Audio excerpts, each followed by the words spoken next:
Hello, and welcome back to Baby Ellis's Stories. We now return to Robinson Crusoe by Daniel Defoe. Chapter 12. A Cave Retreat. While this was doing, I was not altogether careless of my own affairs, for I had a great concern upon me for my little herd of goats, that they were not only a ready supply to me on every occasion, and began to be sufficient for me without the expense of powder and shot, but also without the fatigue of hunting after the wild ones. And I was loath to lose the advantage to them, and to have them all to nurse up over again. For this purpose, after long consideration, I could think of but two ways to preserve them. One was to find another convenient place to dig a cave underground and to drive them into it every night, and the other was to enclose 2 or 3 little bits of land remote from one another and as much concealed as I could, where I might keep about 6 young goats in each place, so that if any disaster happened to the flock in general, I might be able to raise them again with little trouble in time. And this, though it would require a good deal of time and labour, I thought was the most rational design. Accordingly, I spent some time to find out the most retired parts of the island, and I pitched upon one which was as private indeed as my heart could wish. It was a little damp piece of ground in the middle of the hollow and thick woods, where as is observed, I almost lost myself once before, endeavouring to come back that way from the eastern part of the island. Here I found a clear piece of land, near 3 acres, so surrounded with woods that it was almost an enclosure by nature. At least it did not want near so much labour to make it so as the other piece of ground I had worked so hard at. I immediately went to work with this piece of ground, and in less than a month's time I had so fenced it round that my flock or herd, call it which you please, which were not so wild now as at first they might be supposed to be, were well enough secured in it. So without any further delay, I removed 10 young she-goats and 2 he-goats to this piece. And when they were there, I continued to perfect the fence till I had made it as secure as the other, which, however, I did at more leisure, and it took me up more time by a great deal. All this labour I was at the expense of, purely from my apprehensions on account of the print of a man's foot. For yet I had never seen any human creature come near the island, and I had now lived 2 years under this uneasiness, which indeed made my life much less comfortable than it was before, as may be well imagined by any who know what it is to live in the constant snare of the fear of man. And this I must observe with grief too, that the discomposure of my mind had great impression also upon the religious part of my thoughts. For the dread and terror of falling into the hands of savages and cannibals lay so upon my spirits that I seldom found myself in a due temper for application to my Maker. At least not with the sedate calmness and resignation of soul which I was wont to do. I rather prayed to God as under great affliction and pressure of mind, surrounded with danger, and in expectation every night of being murdered and devoured before morning. And I must testify from my experience that a temper of peace, thankfulness, love, and affection is much the more proper frame for prayer than that of terror and discomposure, and that under the dread of mischief impending, and that under the dread of mischief impending, a man is no more fit for a comforting performance of the duty of praying to God than he is for a repentance on a sick bed. For these discomposures affect the mind as the others do the body, and the discomposure of the mind must necessarily be as great a disability as that of the body, and much greater, praying to God being properly an act of the mind, not of the body. But to go on, after I had thus secured one part of my little living stock, I went about the whole island searching for another private place to make such another deposit. When wandering more to the west point of the island than I had ever done yet, and looking out to sea, I thought I saw a boat upon the sea at a great distance. I had found a perspective glass or two in one of the seamen's chests, which I saved out of our ship, but I had it not about me, and this was so remote that I could not tell what to make of it. Though I looked at it till my eyes were not able to hold to look any longer, whether it was a boat or not, I do not know. But as I descended from the hill, I could see no more of it, so I gave it over. Only I resolved to go no more out without a perspective glass in my pocket. When I was come down the hill to the end of the island, where indeed I had never been before, I was presently convinced that seeing the print of a man's foot was not such a strange thing in the island as I imagined, but that it was a special providence that I was cast upon the side of the island where the savages never came. I should easily have known that nothing was more frequent than for the canoes from the main, when they happened to be a little too far out at sea, to shoot over to that side of the island for harbour. Likewise, as they often met and fought in their canoes, the victors, having taken any prisoners, would bring them over to this shore, where, according to their dreadful customs, being all cannibals, they would kill and eat them, of which hereafter. When I was come down the hill to the shore, as I said above, being the southwest point of the island, I was perfectly confounded and amazed, nor is it possible for me to express the horror of my mind at seeing the shore spread with skulls, hands, feet, and other bones of human bodies, and particularly I observed a place where there had been a fire made, and a circle dug in the earth, like a cockpit, where I suppose the savage wretches had sat down to their human feastings upon the bodies of their fellow creatures.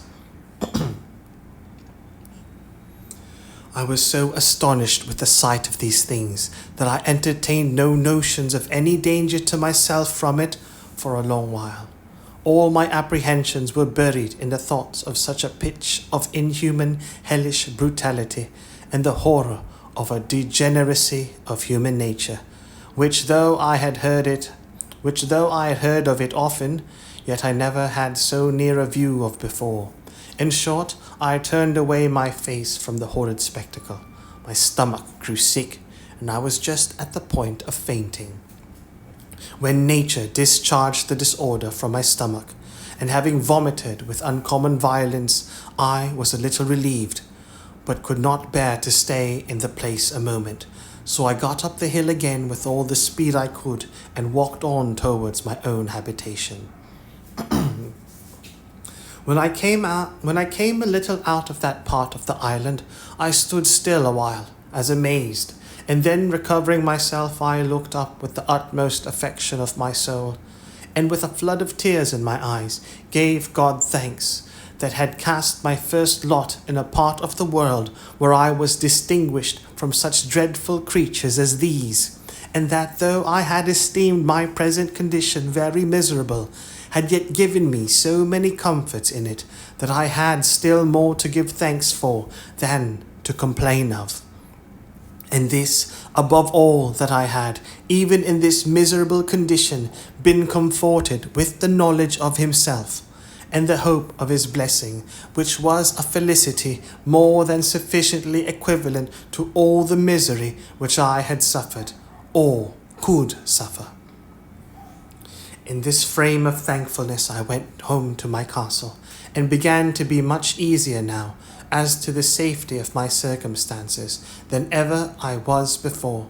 For I observed that these wretches never came to this island in search of what they could get, perhaps not seeking, not wanting, or not expecting anything here, and having often, no doubt, been up the covered woody part of it without finding anything to their purpose. I knew I had been here now almost 18 years, and never saw the least footsteps of human creature there before, and I might be 18 years more as entirely concealed as I was now, if I did not discover myself to them, which I had no manner of occasion to do. It being my only business to keep myself entirely concealed where I was, unless I found a better sort of creatures than cannibals to make myself known to, yet I entertained such an abhorrence of the savage wretches that I have been speaking of, and of the wretched, inhuman custom of their devouring and eating one another up, that I continued pensive and sad, and kept close within my own circle for almost 2 years after this. When I say my own circle, I mean by it my 3 plantations, namely my castle, my country seat, which I called my bower, and my enclosure in the woods. Nor did I look after this for any other use than an enclosure for my goats, for the aversion which nature gave me to these hellish wretches was such, that I was as fearful of seeing them as of seeing the devil himself. I did not so much as go to look after my boat all this time, but began rather to think of making another, for I could not think of ever making any more attempts to bring the other boat round the island to me, lest I should meet with some of these creatures at sea, in which case, if I had happened to have fallen into their hands, I knew what would have been my lot. Time, however, and the satisfaction I had that I was in no danger of being discovered by these people, began to wear off my uneasiness about them, and I began to live just in the same composed manner as before, only with this difference, that I used more caution and kept my eyes more about me than I did before, lest I should happen to be seen by any of them, and particularly I was more cautious of firing my gun, lest any of them being on the island should happen to hear it. It was therefore a very good providence to me that I had furnished myself with a tame breed of goats, and that I had no need to hunt any more about the woods or shoot at them, and if I did catch any of them after this, it was by traps and snares, as I had done before, so that for 2 years after this, I believe I never fired my gun once off, though I never went out without it, and what was more, as I had saved 3 pistols out of the ship, I always carried them out with me, or at least 2 of them, sticking them in my goat-skin belt. I also furbished up one of the great cutlasses that I had out of the ship, and made me a belt to hang it on also, so that I was now a most formidable fellow to look at when I went abroad. If you add to the former description of myself the particular of 2 pistols and a broadsword hanging at my side in a belt, but without a scabbard. Things going on thus, as I have said, for some time, I seemed expecting these cautions to be reduced to my former calm, sedate way of living. All these things tended to show me more and more how far my condition was from being miserable, compared to some others, nay, to many other particulars of life which it might have pleased God to have made my lot. It put me upon reflecting how little repining there would be among mankind at any condition of life if people would rather compare their condition with those that were worse in order to be thankful then be always comparing them with those which are better, to assist their murmurings and complainings. As in my present condition there were not really many things which I wanted, so indeed I thought that the frights I had been in about these savage wretches, and the concern I had been in for my own preservation, had taken off the edge of my invention. For my own conveniences, and I had dropped a good design which I had once spent my thoughts upon, and that was to try if I could not make some of my barley into malt, and then try to brew myself some beer.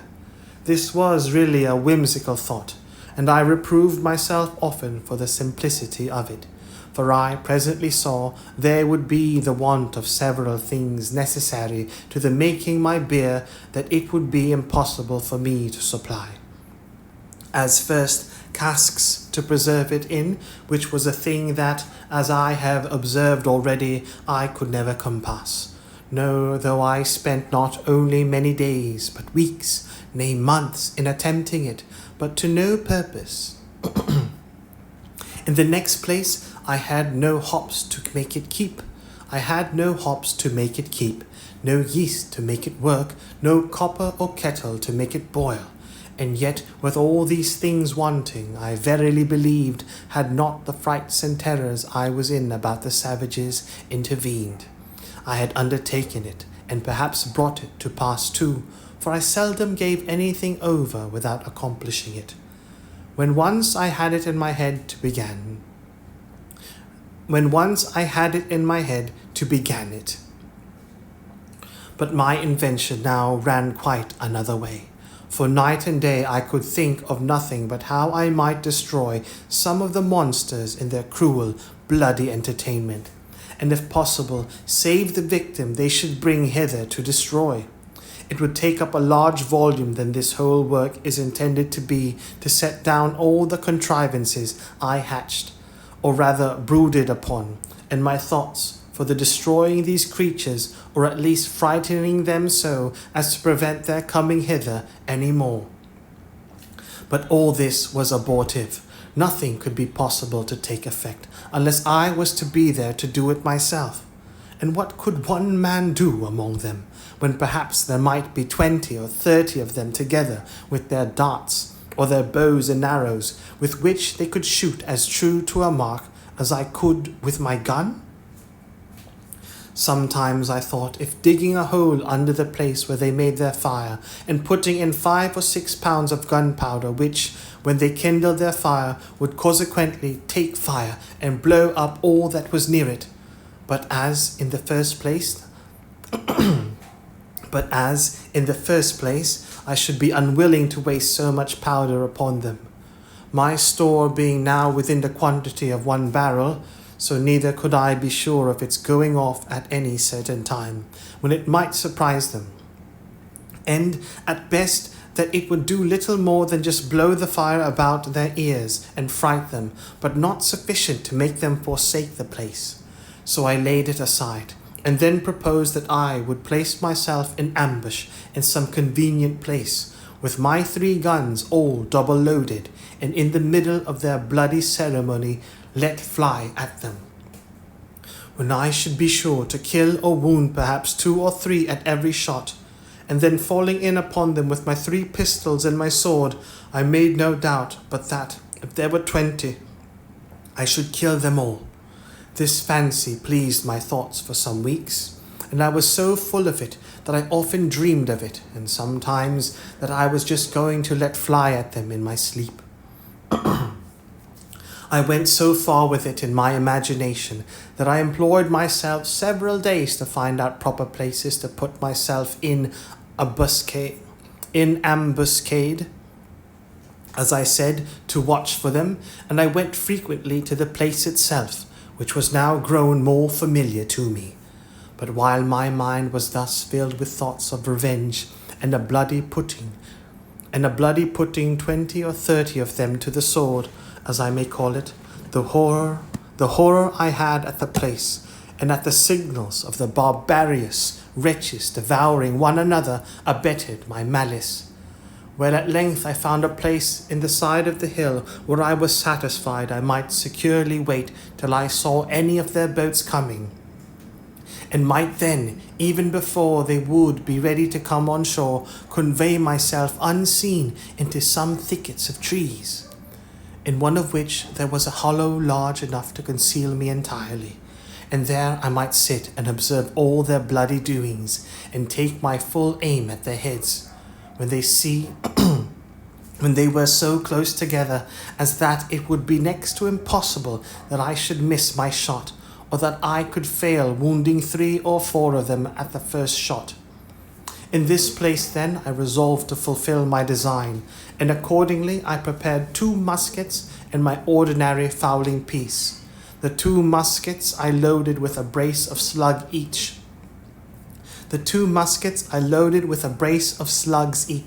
and 4 or 5 smaller bullets, about the size of pistol bullets. And the fowling piece I loaded with near a handful of swan shot of the larger size. I also loaded my pistols with about 4 bullets each, and in this posture, well provided with ammunition for a second and third charge, I prepared myself for my expedition. After I had thus laid the schemes of my design, and in my imagination put it in practice, I continually made my tour every morning to the top of the hill, which was from my castle, as I called it, about 3 miles or more, to see if I could observe any boats upon the sea, coming near the island or standing over towards it. But I began to tire of this hard duty, after I had for 2 or 3 months constantly kept my watch, but came always back without any discovery. There having not, in all that time, been the least appearance, not only on or near the shore, but on the whole ocean, so far as my eye or glass could reach every way.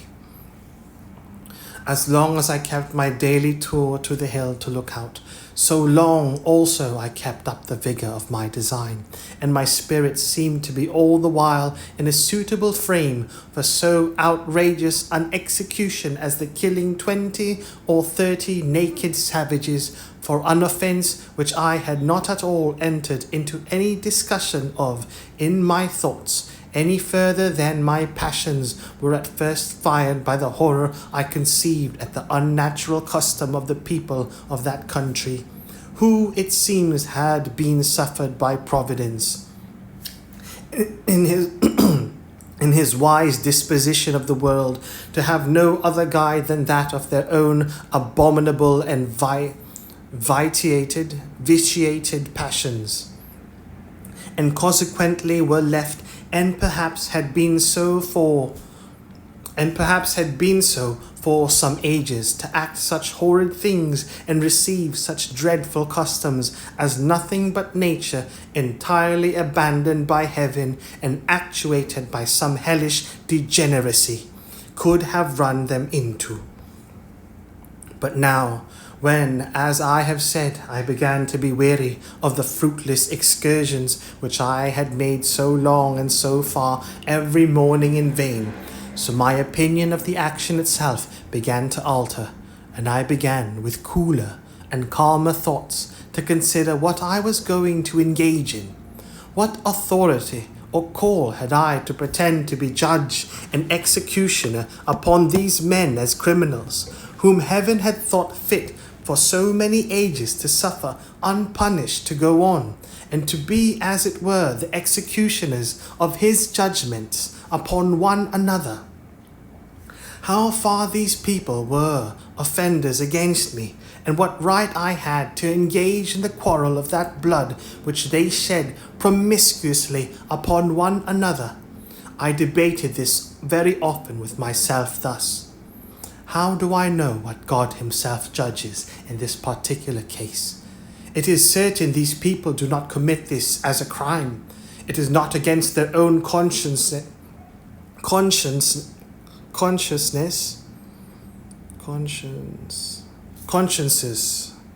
reproving.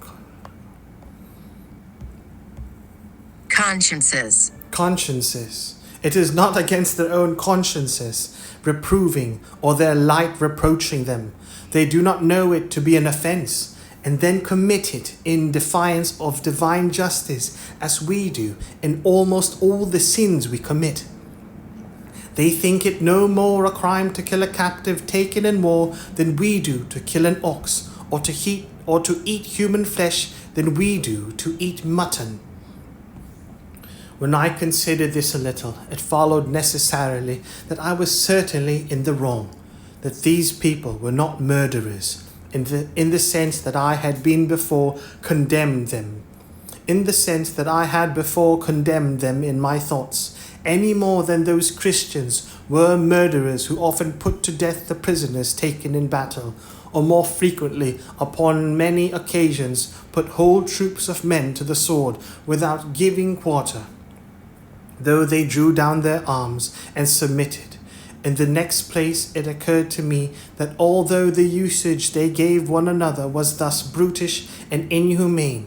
yet it was really nothing to me. These people had done me no injury, that if they attempted, or I saw it necessary for my immediate preservation to fall upon them, something might be said for it. But that I was yet out of their power, and they really had no knowledge of me, and consequently no design upon me, and therefore it could not be just for me to fall upon them, that this would justify the conduct of Spaniards in all their barbarities practiced in America, where they destroyed millions of these people, who, however, they were idolaters and barbarians, and had several bloody and barbarous rites in their customs, such as sacrificing human bodies to their idols, were yet, as to the Spaniards, very innocent people, and that the rooting them out of the country is spoken of with the utmost abhorrence and detestation by even the Spaniards themselves at this time, and by all other Christian nations of Europe as a mere butchery, a bloody and unnatural piece of cruelty, unjustifiable either to God or man, and for which the very name of a Spaniard is reckoned to be frightful and terrible to all people of humanity or of Christian compassion, as if the kingdom of Spain were particularly eminent for the produce of a race of men who were without principles of tenderness or the common bowels of pity to the miserable, which is reckoned to be a mark of generous temper in the mind. These considerations really put me to a pause, and to a kind of a full stop, and I began by little and little to be off my design, and to conclude I had taken wrong measures in my resolution to attack the savages, and that it was not my business to meddle with them, unless they first attacked me. And this it was my business, if possible, to prevent that. But that if I were discovered and attacked by them, I knew my duty. On the other hand, I argued with myself that this really was the way not to deliver myself, but entirely to ruin and destroy myself.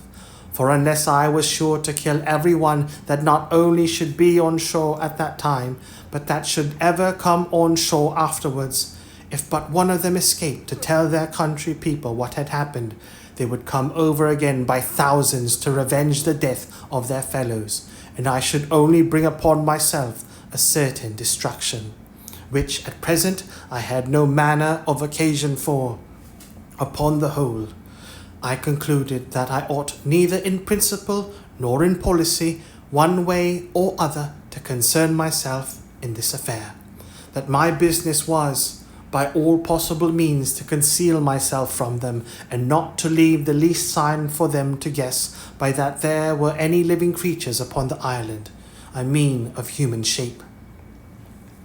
Religion joined in with this prudential resolution, and I was convinced now, many ways, that I was perfectly out of my duty when I was laying all my bloody schemes for the destruction of innocent creatures. I mean innocent as to me. As to the crimes they were guilty of towards one another, I had nothing to do with them. They were national, and I ought to leave them to the justice of God. who is the governor of nations and knows how by national punishments to make a just retribution for national offences, and to bring public judgments upon those who offend in a public manner, by such ways as best please him. This appeared so clear to me now, that nothing was a greater satisfaction to me than that I had not been suffered to do a thing which I now saw so much reason to believe would have been no less a sin than that of wilful murder if I had committed it. And I gave most humble thanks on my knees to God that he had thus delivered me from blood guiltiness, beseeching him to grant me the protection of his providence, that I might not fall into the hands of the barbarians, or that I might not lay my hands upon them unless I had a more clear call from heaven to do it, in defence of my own life. In this disposition I continued for near a year after this, and so far was I from desiring an occasion for falling upon these wretches, that in all that time I never once went up to the hill to see whether there were any of them in sight, or to know whether any of them had been on shore there or not, that I might not be tempted to renew any of my contrivances against them, or be provoked by any advantage that might present itself to fall upon them. Only this I did. I went and removed my boat, which I had on the other side of the island, and carried it down to the east end of the whole island, where I ran it into a little cove, which I found under some high rocks, and where I knew by reason of the currents the savages durst not, at least would not, come with their boats upon any account whatever. With my boat I carried away everything that I had left there belonging to her, though not necessary for the bare going thither, namely a mast and sail which I had made for her, and a thing like an anchor, but which indeed could not be called either anchor or grapnel. However, it was the best I could make of its kind. All these I removed, that there might not be the least shadow for discovery or appearance of any boat or of any human habitation upon this island. Besides this, I kept myself, as I said, more retired than ever, and seldom went from my cell, except upon my constant employment to milk my she-goats, and manage my little flock in the wood, which, as it was quite on the other part of the island, was out of danger. For certain it is that these savage people who sometimes haunted this island never came with any thoughts of finding anything here, and consequently never wandered off from the coast. And I doubt not but they might have been several times on shore after my apprehensions of them had made me cautious, as well as before.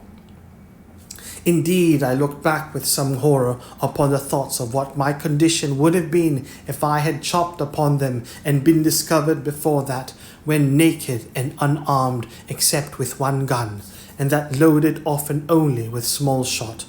I walked everywhere peeping and peering about the island to see what I could get.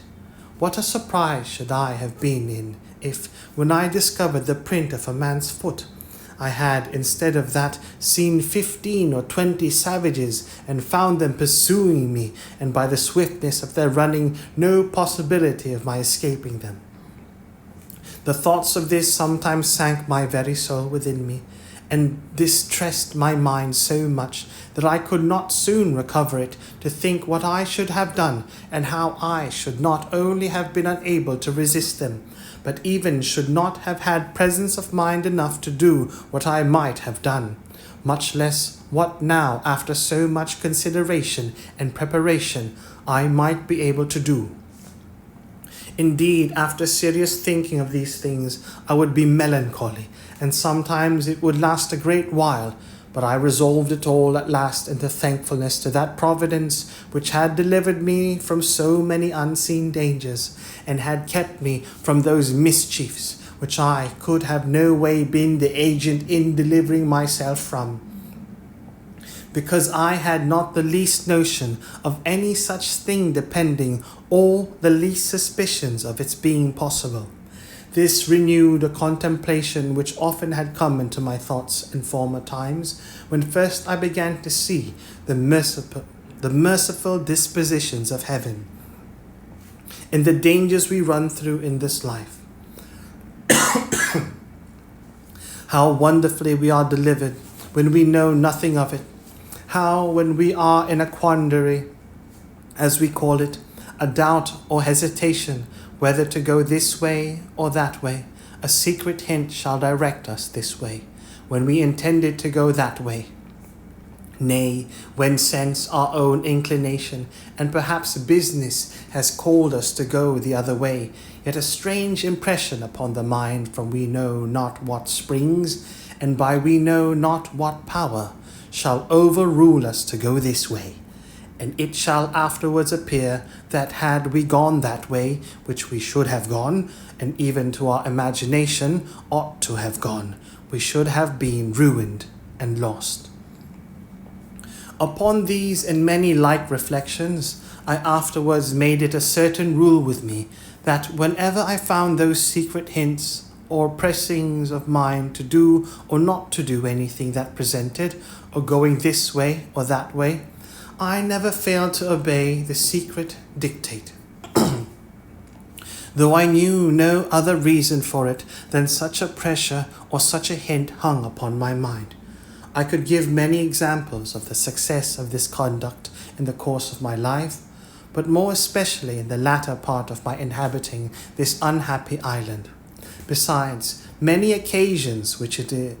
is very likely I might have taken notice of if I had seen with the same eyes then that I see now, but it is never too late to be wise, and I cannot but advise all considering men whose lives are attended with such extraordinary incidents as mine, or even though not so extraordinary, not to slight such secret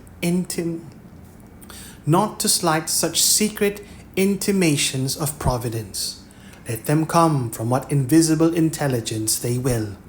that I shall not discuss, and perhaps cannot account for, but certainly there are a proof of the converse of spirits and the secret communication between those embodied and those unembodied, and such a proof as can never be withstood, of which I shall have occasion to give some remarkable instances in the remainder of my solitary residence in this dismal place. I believe the reader of this will not think it strange if I confess that these anxieties, these constant dangers I lived in, and the concern that was now upon me, put an end to all invention, and to all the contrivances that I had laid for my future accommodations and conveniences. I had the care of my safety more now upon my hands than that of my food. I cared not to drive a nail or chop a stick of wood now, for fear the noise I might make should be heard, much less would I fire a gun for the same reason. And above all, I was intolerably uneasy at making any fire, lest the smoke, which is visible at a great distance in the day, should betray me. For this reason I removed that part of my business which required fire, such as burning of pots and pipes, etc., into my new apartment in the woods, where after I had been some time, I found to my unspeakable consolation a mere natural cave in the earth, which went in a vast way, and where I dare say no savage, had he been at the mouth of it, would be so hardy as to venture in, nor indeed would any man else, but one who, like me, wanted nothing so much as a safe retreat. The mouth of this hollow was at the bottom of a great rock, where by mere accident, I would say, if I did not see abundant reason to ascribe all such things now to Providence, I was cutting down some thick branches of trees to make charcoal. And before I go on, I must observe the reason of my making this charcoal, which was this. I was afraid of making a smoke about my habitation, as I said before, and yet I could not live there without baking my bread, cooking my meat, etc. So I contrived to burn some wood here, as I had seen done in England under turf, till it became chark or dry coal. And then putting the fire out, I preserved the coal to carry home and perform the other services for which fire was wanting, without danger of smoke.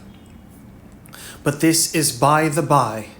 While I was cutting down some wood here, I perceived that behind a very thick branch of low brushwood or underwood there was a kind of hollow place. I was curious to look in it, and getting with difficulty into the mouth of it, I found it was pretty large, that is to say, sufficient for me to stand upright in, and perhaps another with me. But I must confess to you that I made more haste out than I did in when looking further into the place, and which was perfectly dark. I saw two broad shining eyes of some creature, whether devil or man I knew not, which twinkled like two stars, the dim light from the cave's mouth shining directly in and making the reflection.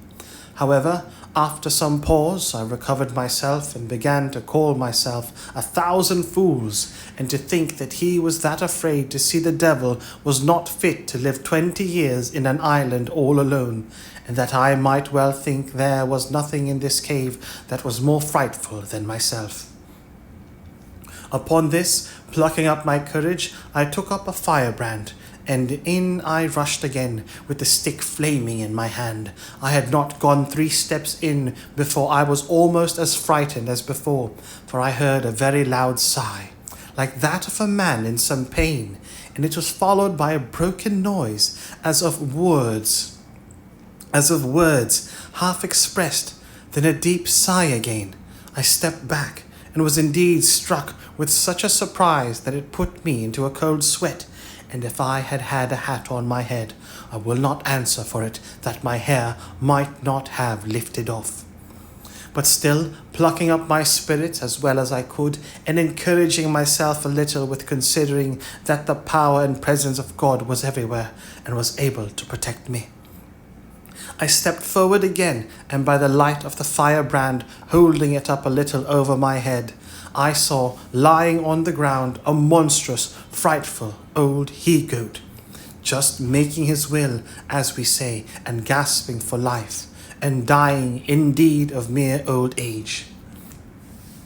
I stirred him a little to see if I could get him out, and he essayed to get up, but was not able to raise himself. And I thought with myself he might even lie there, for if he had frightened me, so he would certainly fright any of the savages.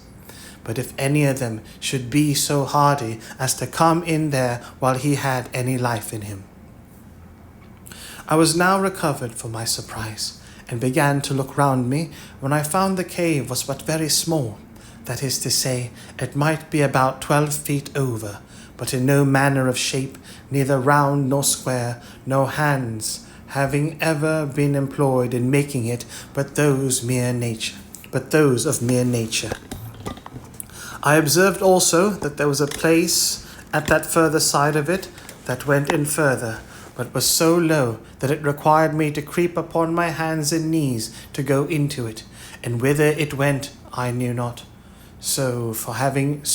no candle, I gave it over for that time, but resolved to go again the next day, provided with candles and a tinder box, which I had made of the lock of one of the muskets, and some wildfire in the pan. Accordingly, the next day I came provided with 6 large candles of my own making, for I made very good candles now of goat's tallow, but was hard set for candle wick, using sometimes rags or rope yarn, and sometimes the dried rind of a weed like nettles. And going into this low place, I was obliged to creep upon all fours, as I have said, almost 10 yards, which, by the way, I thought was a venture bold enough, considering that I knew not how far it might go, nor what was beyond it. When I had got through the strait, I found the roof rose higher up, I believe near 20 feet, but never was such a glorious sight seen in the island. I dare say, as it was to look round the sides and roof of this vault or cave, the wall reflected 100,000 lights to me from my 2 candles. What it was in the rock, whether diamonds or any other precious stones or gold, which I rather supposed it to be, I knew not. The place I was in was a most delightful cavity, or grotto, though perfectly dark. The floor was dry and level, and had a sort of a small loose gravel upon it, so that there was no nauseous or venomous creature to be seen. Neither was there any damp or wet on the sides of the roof. On the sides or roof, the only difficulty in it was the entrance, which, however, as it was a place of security and such a retreat as I wanted, I thought was a convenience, so that I was really rejoiced at the discovery and resolved without any delay to bring some of those things which I was most anxious about to this place.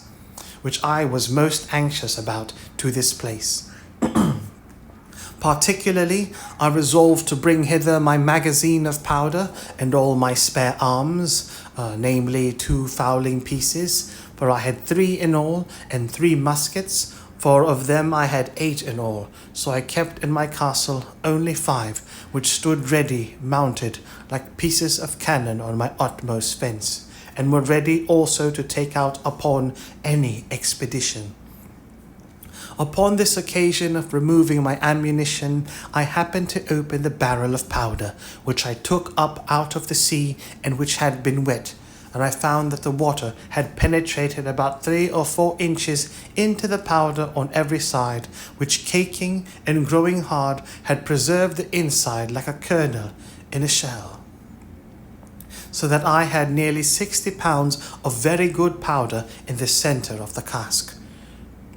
This was a very agreeable discovery to me at that time, so I carried all away thither, never keeping above 2 or 3 pounds of powder with me in my castle, for fear of a surprise of any kind. I also carried thither all the lead I had left for bullets. I fancied myself now like one of the ancient giants who were said to live in caves and holes in the rocks, where none could come at them, for I persuaded myself, while I was here, that if 500 savages were to hunt me, they could never find me out, or if they did, they would not venture to attack me here. The old goat whom I found expiring died in the mouth of the cave the next day after I made this discovery, and I found it much easier to dig a great hole there and throw him in and cover him with earth than to drag him out. So I entered him there to prevent offence to my nose.